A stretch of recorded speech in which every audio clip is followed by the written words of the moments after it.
Hello, I'm Bonnie Browning with the American Quilter Society, and I'm here with another winner, Sylvia Schaefer from Athens, Georgia. And she won honorable mention in the large wall quilts modern category that's sponsored by Statler by Gamble.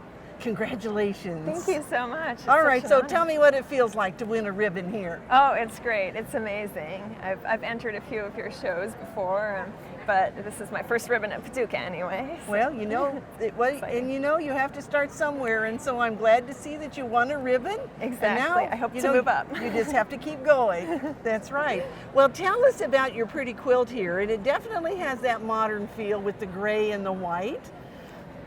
Yeah, so the blocks were based on the Robbing Peter to Pay Paul quilt block, which is a traditional quilt block.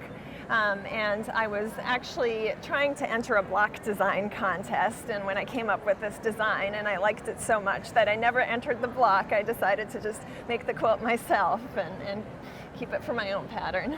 And so is the block, tell me where the block starts and stops, because I don't see any seams in here. Right, so it's, I eliminated the seam that's traditionally in the Peter and Paul pattern, but I paper pieced these white units, and then I did the curved piecing to join them to all the gray units. So then did you work in strips? Yes, so I sewed the rows together, and I would sew them together like that, so I had a continuous curve that I was able to sew. And so was this interesting when you got to here? It was definitely a challenge trying to make sure that these points matched up as well as they possibly could. Well, you did really well.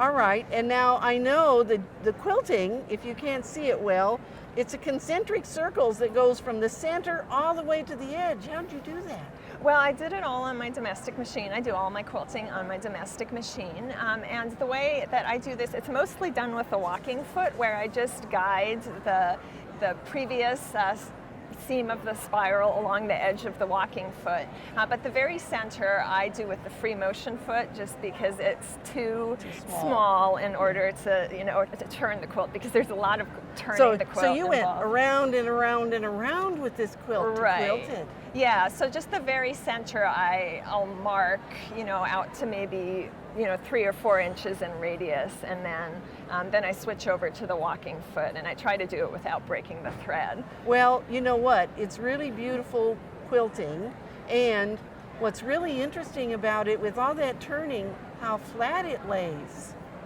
Yes, your tension must have been just perfect.